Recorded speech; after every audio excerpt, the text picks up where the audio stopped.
지난 목요일은 한국의 광복절이었습니다. 각 교회에서 나름대로 예배를 드린 것 같은데, 한국에서 존경받는, 지금은 다들 은퇴하셨지만 홍정길 목사님, 또 김동호 목사님, 또 이동원 목사님의 세 분의 이 광복절 메시지가 참 특별한 것을 이렇게 발견하게 되었습니다.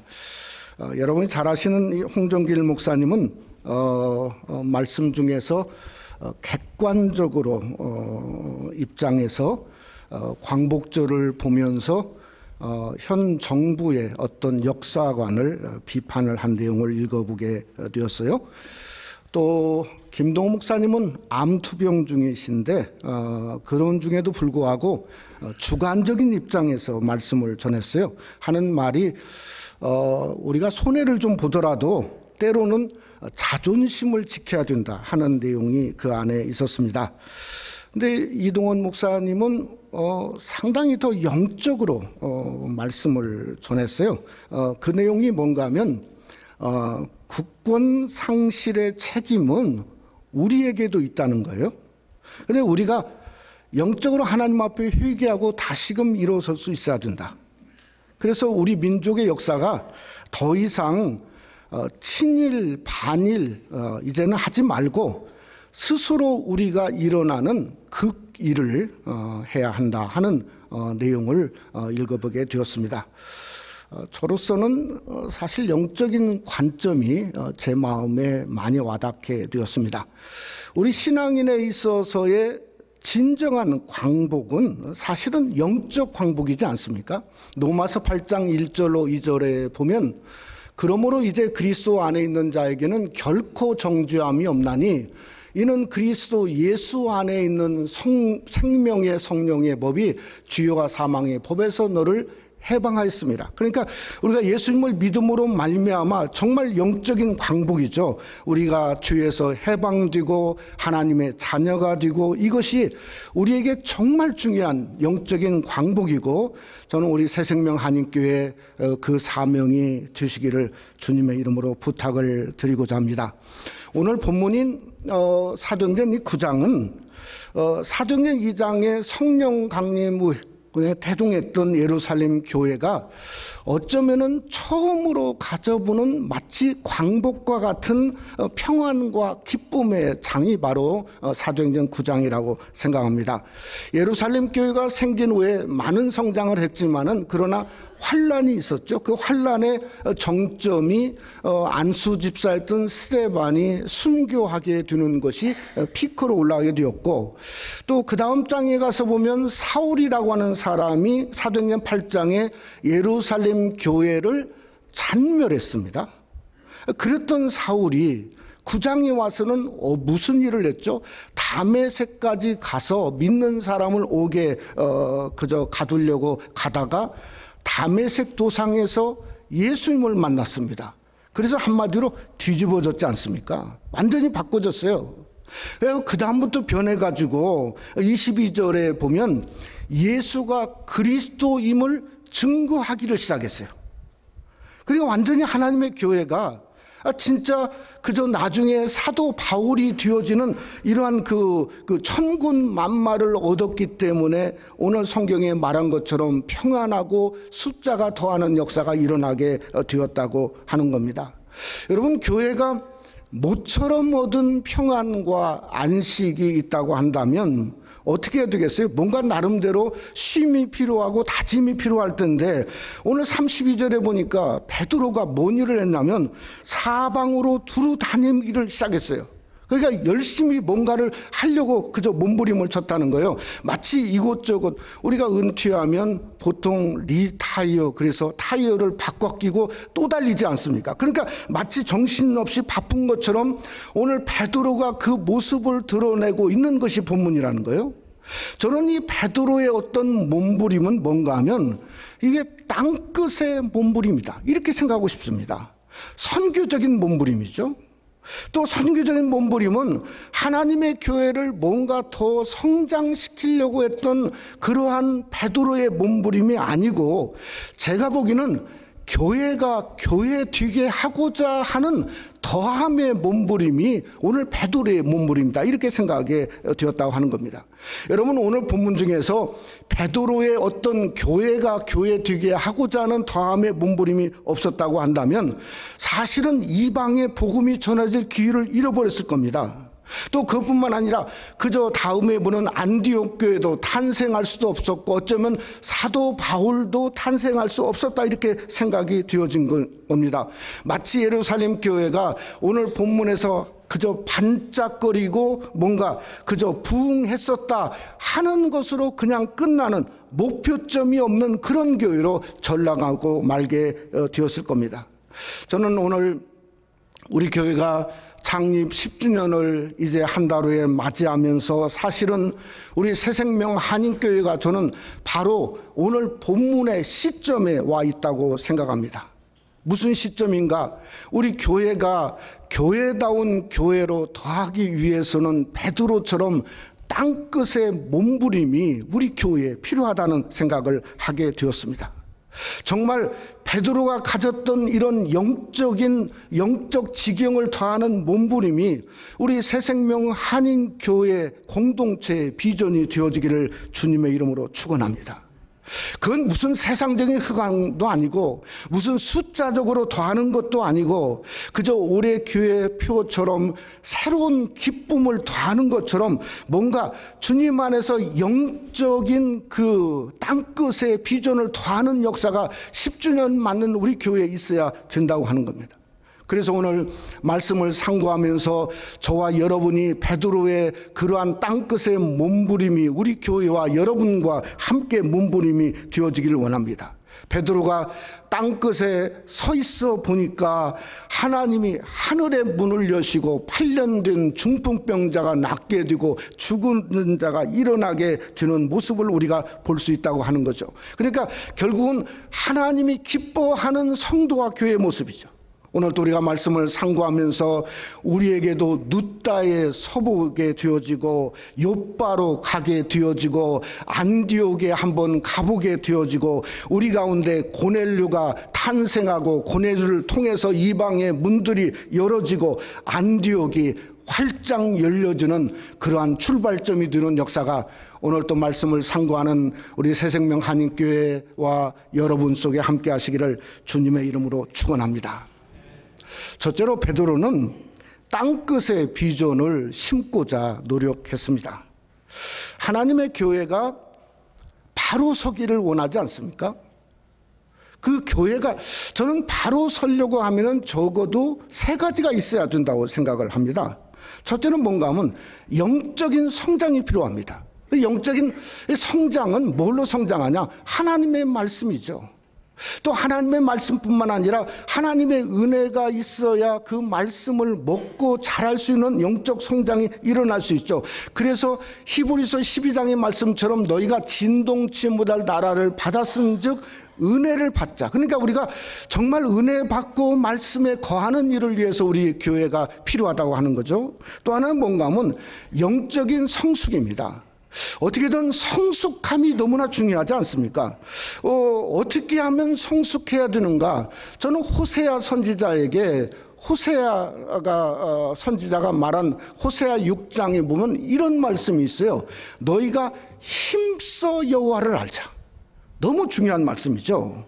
왜냐하면 왜 힘써 여호와를 알아야 되냐면 우리가 여호와를 아는 만큼 믿게 됐어요. 또 여호와를 아는 만큼 어떻게 됐냐? 우리가 그 아는 모습 그대로 성숙해질 수 있으니 저와 여러분이 힘써 여호와를 아는 일이 우리에게 필요하다고 하는 겁니다. 세 번째는 하나님의 교회는 영적 사명이 있어야 돼요. 그저 성장하고 성숙하는 것으로 교회가 전부가 아닙니다. 그 사명이 없는 교회는 의미가 없는 거죠. 사명은 뭔가 하면 내적이 아니라 위적입니다. 인풋이 아니라 아웃풋이죠. 나가는 거죠. 어떻게 하든지 미니스트리와 또 미션을 통해서 나가는 겁니다. 그래서 신명기 33장에 이런 말씀이 있지 않습니까? 스볼론이여 너는 나감을 기뻐하라. 하나님의 교회가 영적으로 전진하고 진군하는 그러한 사명감이 하나님의 교회를 아름답게 만든다는 거죠. 여러분, 만약에 하나님의 교회가 그런 나감이 없다고 한다면 뭔가 교회가 순환이 되지 않습니다. 마치 우리가 피도 뭔가 서큘레이션이 제대로 되지 않으면 갑자기 스트로크가 오는 것처럼 하나님의 교회가 순환적이지 않으면 생명력을 잃게 되는 거나 마찬가지로 우리 하나님의 교회는 영적으로 성장하고 성숙하고 영적 사명이 우리 새생명 한인 속에도 그대로 드러나기를 주님의 이름으로 축원합니다. 오늘 본문의 31절에 보면은 이 31절을 자세히 한번 보면 무엇을 느끼냐면 그냥 기록하지 않고 우리가 잘 아는 사도행전 1장 8절의 말씀에 주님의 지상 명령을 근거해서 기록했어요. 우리 한번 다 같이 한번 9장 31절 말씀 한번 다 같이 함께 봉독하죠. 그리하여 온 유대와 갈릴리와 사마리아 교회가 평안하여 든든히 서가고 주를 경외함과 성령의 위로로 진행하여 수가 더 많아지냐. 예루살렘 교회가 평안하고 안정된 교회가 됐고 부흥했다는 거죠. 근데 우리가 사도행전 1장 8절에 보면 그저 복음의 능력, 권능을 받아서 예루살렘, 그러니까 온 유대가 저 안에 포함되어 예루살렘에 포함되어 있는 거죠. 갈릴리가 덧붙였어요. 사마리아, 그러니까 유대와 사마리아가 평안한 역사가 일어났습니다. 그런데 뭐가 빠졌냐면 사도행전 1장 8절에 땅끝까지 이르러 내 증인이 되리라. 아니, 이게 빠졌단 말이에요. 땅끝이 빠져 있어요. 그러니까 베드로가 하나님의 교회가 오래간만에 부흥하고 안정되고 든든히 서가고 평안하고 수가 더하는데, 아니 베드로 사도만은 위기감을 느끼게 된 거예요. 진짜 중요한 땅끝에 공감되어 비전이 예루살렘 교회에 없게 된 것을 인식하고 있어요.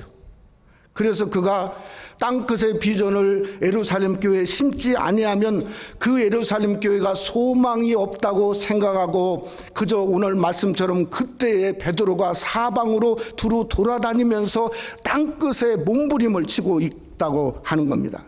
여러분, 당시 예루살렘 교회는 복음의 어떤 바운더리를 정했습니다. 예루살렘 아니면 온 유대 아니면 가까운 갈릴리 사마리아 거기까지만 인정했습니다. 그러니까 베드로가 오늘 요빠에 가게 된 것은 어디냐면 누따에 가게 된 것은 그 누따가 어디냐면 사실은 사마리아가 가나안 땅의 중간에 있습니다. 중간 지역에 있는데 그 누따는 서쪽으로 그저 연결되어진 바다 쪽에 있는 곳이 그게 누따입니다. 그러니까 누따에 가서 뭔가 한마디로 말하면 맨 끝에 마지노선에 가 있었다는 거예요. 거기서 뭔가 어떤 일이 일어났죠? 애니아라 하는 8년 된 중풍병자를 고치게 된 겁니다. 그래서 베드로가 누따에 있다는 소문이 나니까 더 한참 북쪽인 요빠에서 연락이 왔어요. 그래서 요빠에 갔더니 그저 다비다가 죽었지 않습니까? 그 죽은 다비다를 살리는 역사가 일어나게 된 겁니다. 그러니까 지경이 뭔가 하면 상당히 이제는 넓혀지게 된 거예요. 한마디로 말하면 예루살렘 교회가 정한 바운더리가 무너지고 깨지게 된 겁니다. 그랬더니 복음의 물꼬가 터져버린 거죠. 사마리아에서 요빠로, 요빠에서 그저 뭔가 다름 아닌 10장에 보면은 유대인들만 예수를 믿게 되었는데 이방으로 복음이 전하는 고넬료에게 복음이 전해지고 그 가정이 전부 예수를 믿게 되었지 않습니까? 그 다음엔 뭐가 나옵니까? 안디옥이 나오고 빌립보가 나오고 우리 성경에 말하는 그저 에베소 이 지역들이 예수를 믿게 되고 유럽과 아시아와 지난 2000년 동안 이 복음이 감당할 수 없는 전 세계를 향해서 그저 물꼬가 터져 쏟아 부어지는데 그 중에 우리까지도 예수 믿게 되고 여기까지 와서 예수 믿는 역사가 일어나게 되어지고 있었다는 거죠.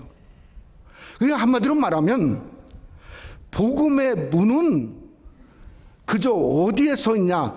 땅끝에 서 있을 때 열리게 되어진다는 거예요. 우리 한국의 개신교의 시작점을 1866년 9월 2일 날로 생각을 합니다. 왜 이렇게 정확한 날짜를 개신교의 시작으로 생각하냐면 그 당시에 영국의 토마스 선교사, 여러분 많이 들어봤죠? 대동강에 그저 배를 타고 와서 정박을 했는데 그게 쇼머니였지 않습니까? 그래가지고 그런데 그 당시에 그 나라에서 배에다가 불화살을 쐈어요. 그래가지고 배가 불탔습니다. 그랬더니 저기 토마스 목사님이 대동강면에 성경을 들고 내렸지 않습니까? 성경을 들고 그냥 막 아주 그 피해서 내려가지고 성경을 사람들이 주는데 그저 그때 칼을 들고 그의 목을 베었던 사람이 박충건이라는 사람입니다. 박충건. 그러니까 1866년 9월 2일 날 사건이에요. 그러니까 이제 한마디로 말하면 거기서 돌아가셨으니 숭배했으니까 끝이었지 않습니까? 그런데 끝이 아니라 문이 되었다는 거죠. 왜 그런가?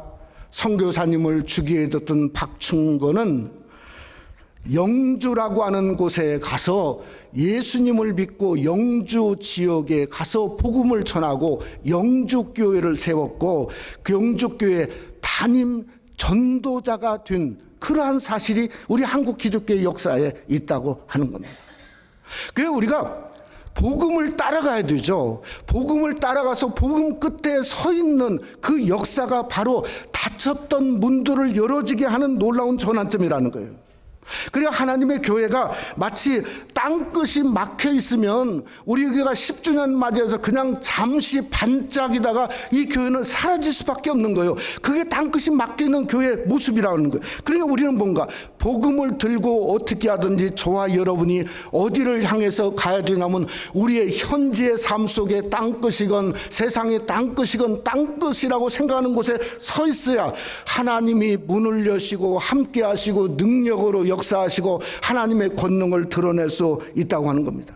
그러니 사랑하는 성도 여러분, 우리가 10주년 맞이해서 사실은 뭔가 안주할 때가 아니고 우리는 몸부림 칠 때인 줄 믿으시기를 주님의 이름으로 부탁을 드립니다.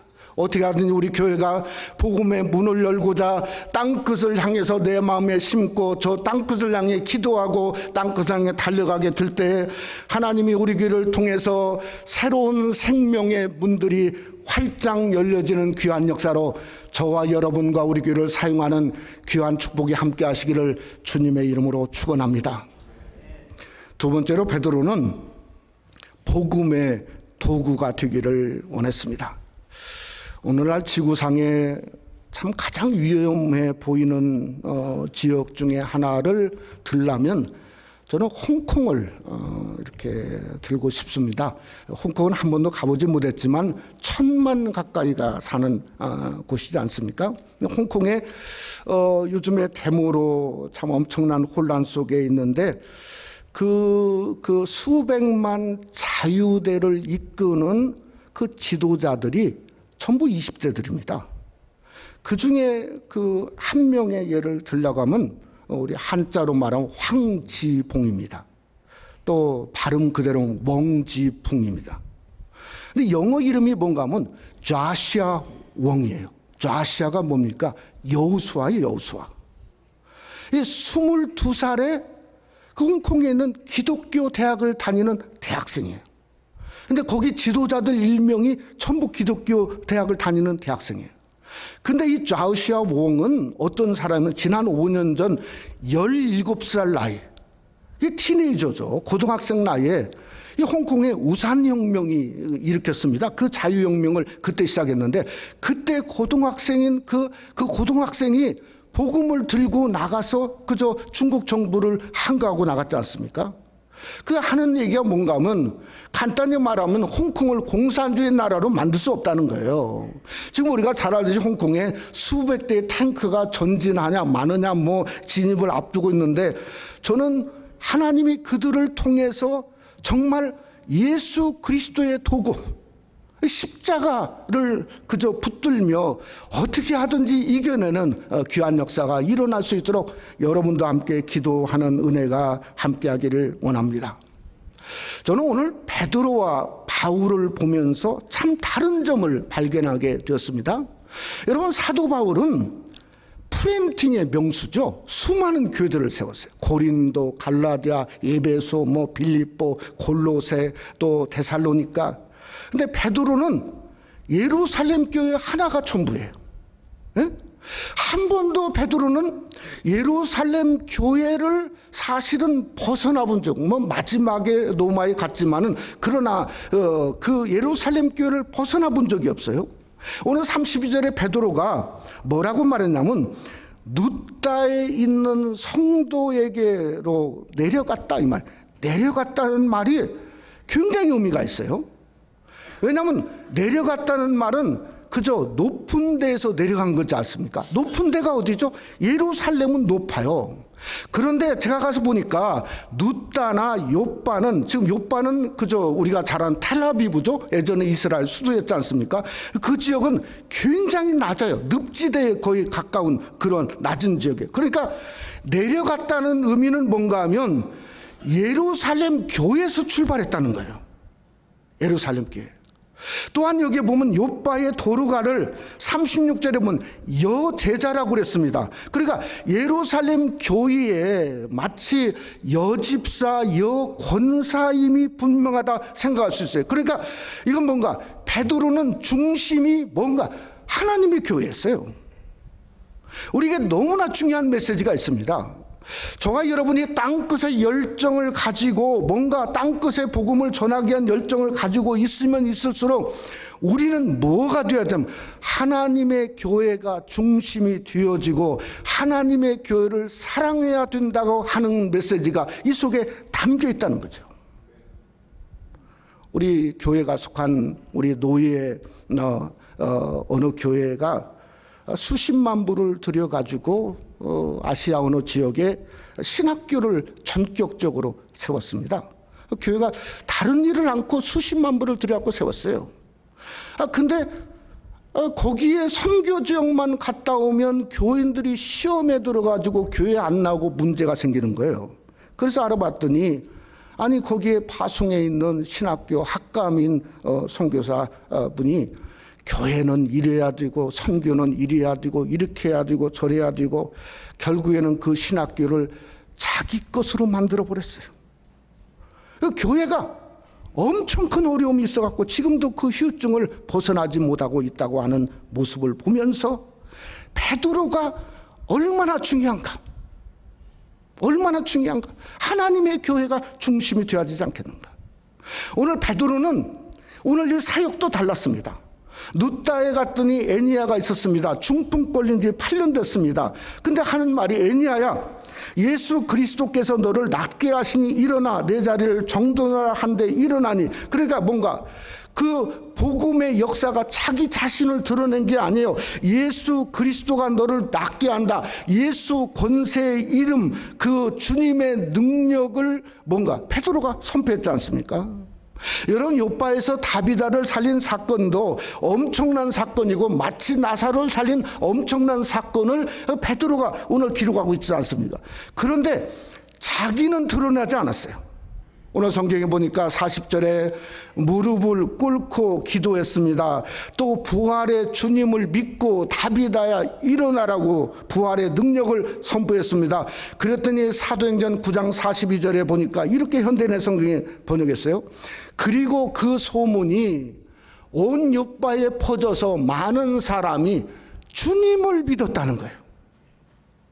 베드로를 뭔가 드높이고 한 게 아니라 많은 사람이 한마디로 딱 주님을 믿었다. 이렇게 성경은 말씀하고 있다고 하는 거죠. 그러니까 중요한 건 뭔가 복음의 도구였다는 거예요. 우리도 마찬가지입니다. 저와 여러분이 어떤 모습, 어떤 처지로 하나님의 교회를 섬긴다 할지라도 정말 우리는 뭔가 예수 그리스도 복음의 도구만 되시기를 주님의 이름으로 축원합니다. 우리는 베드로처럼 복음을 따라가는 도구여야 되죠. 그 복음을 멈추면 역사가 나타나지 않습니다. 복음이 선포되고 드러나는 곳에 하나님의 능력이 나타나고 치유가 나타나고 부활의 능력으로 하나님이 역사할 수 있다는 거죠. 그러니까 우리가 예수님만 드러내는 도구로서 우리를 하나님이 사용해 달라고 기도하는 우리가 될 수 있기를 원합니다.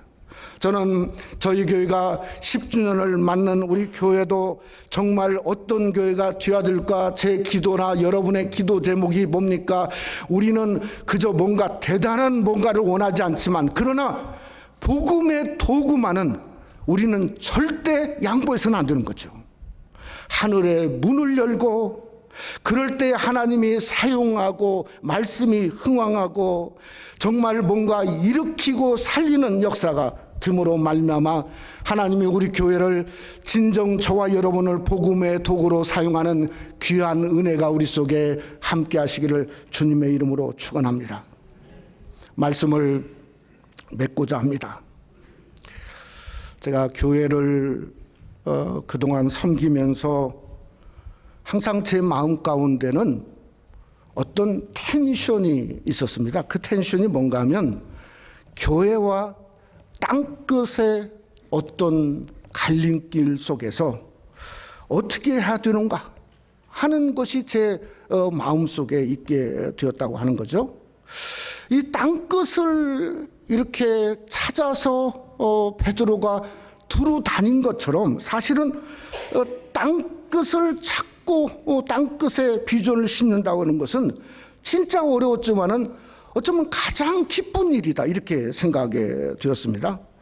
제가 그래도 횟수로 벌써 한 5년 가까이 이렇게 되어지는 것 같습니다. 중국 선교에 우리 장로님이랑 몇 분이 가서 있다가 중국 선교 하다가 천진에서 잡혀 있을 때 그 이후에 굉장히 저는 힘들었습니다. 얼마만큼 힘들었냐면 정말 제 마음속에 죽을 만큼 한 2년 영적인 몸살을 했던 것 같아요. 죽을 만큼. 예?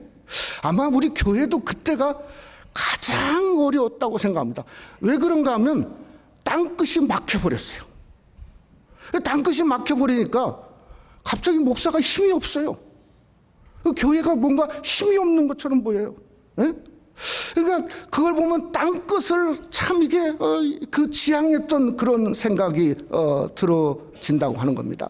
제가 예수님을 보니까 우리 예수님도 무슨 몸부림을 하셨냐면 땅끝의 몸부림을 하셨어요. 그래서 예수님의 생각했던 땅끝은 뭔가 하면 그저 저 예루살렘이고 골고다가 예수님이 생각했던 땅끝이었던 것 같아요. 그래서 누가복음 13장 33절에 보면 이렇게 말하지 않았습니까? 그러나 오늘과 내일과 모레는 내가 갈 길을 가야 하리니 선지자가 예루살렘 밖에서는 죽는 법이 없느니라. 결국은 주님은 오늘과 내일 영적인 사명을 가지고 그 길을 가기 원했고 결국은 그저 그 골고다의 언덕에서 정말 예수님은 우리에게 십자가를 남기는 위대한 일을 하게 되었다는 거죠. 그러니까 우리 새생명 한인교회 저와 여러분의 진정한 목적은 뭔가? 우리의 길은 땅끝의 몸부림입니다. 땅끝의 사명이죠. 거기에 골고다가 있고 거기에 예수 그리스도의 진정한 십자가를 발견하고 십자가는 하나님의 능력이 됨이라 하는 것을 발견하는 요소가 거기 있다고 생각합니다. 우리 10주년 맞는 우리 새생명 한인교회가 저와 여러분이 어찌하든지 우리 교회의 땅끝이 우리의 마음속의 중심이 되어지고 땅끝의 지경을 더하고자 하는 열정이 우리의 기도가 되어지고 내가 복음을 들고 땅끝 앞에 서고자 하는 그런 역사가 일어날 때 그 속에서 우리 주님이 저와 여러분을 위해서 남겨주신 예수 그리스도의 십자가를 발견하는 귀한 사명이 말씀을 통해 함께 하시기를 주님의 이름으로 축원합니다.